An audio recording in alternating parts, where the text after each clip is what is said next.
السلام عليكم ورحمة الله وبركاته.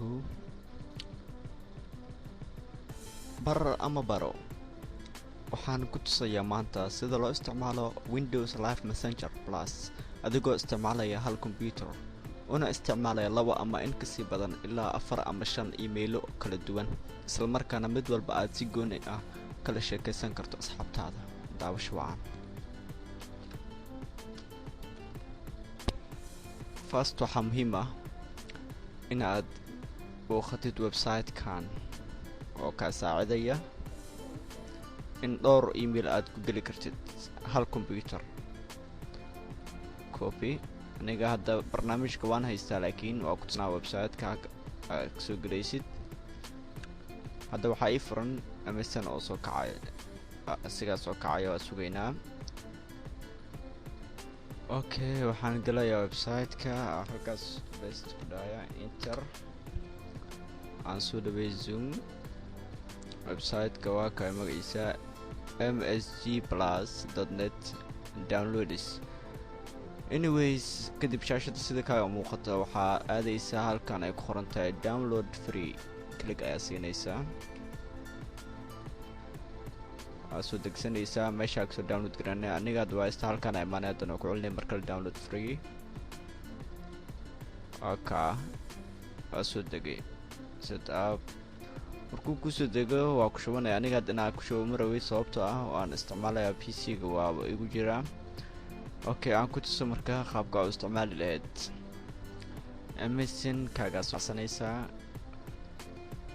marka oo downloadka u dhameeyo dadka markuu dhameeyo halkaas ay ku soo saar hadba meesha dhigatid waa furaysaa install aad next uu dhameena finish marka dhahdo kadib MSN ka aanaysaa halkan waxa ku qoran plus kaasa click siinaysaa kadib waxaad dooranaysaa halkan oo ay ku qoran tahay preferences and options. click siinay kadib intay ku keenaysaa inta waxaa ku jira mowduucyo badan oo codadka lagu kala bedelo email accounts appearance logo. waxaa imanaysaa halkan ay ku qoran tahay features kaasaa click siinaysaa kadib waxaa imanaysaa halkan ay ku qoran tahay multiple accounts. click siinaysaa halkan waxaa ku qoran allow me to connect halkaas fig sax ayaa saaraysaa kan haddaa ku dhufatid oo sax aad saartid waxaa ku ogolaanaya computerkaaga inaad ku geli kartid 5 email ama 4 email oo kala duwan oo Windows Live Messenger ah. okay click aan siino markaa click siis kadib halkan ayaa imaanaysaa apply ayaa leedahay click apply kadib okay ayaa dhahaysaa. okay marka hadda waa hirgalay hadda hal MSN ayaa kacsan waxaan rabaa mid kale inaan soo kiciyo. okay Windows Live Messenger raadin Windows Live Messenger soo kacaya sugaysaa midkan isagoo furan ma mid kale ku imaaday bar ama bar live dadka marka waa galaysaa soo midkaas markuu furayaa midkan waa galaysaa ilaa dhowr 3 4 5 email kala duwan ayaa ku gali karaysaa. waa barnaamij aad iyo aad muhiim u ah oo faa'iido leh waxtar leh marka waa ka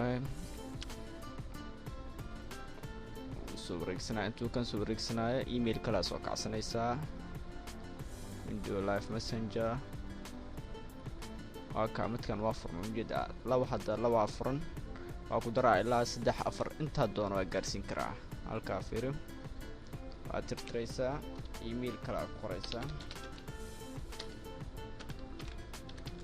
barnaamij aad iyo aad faa'iido weyn u leh runtii aad ayaan uga helay idinkuna waa rajinaa inaad ka heli doontaan. ka fiiri hataa chatka qofku si gooni ah ugu sheekayn kartaa oo la hadli kartaa ilaa dhowr email ah kacsanay maasha allah. waa barnaamij aad iyo aad muhiim u ah marka waa ka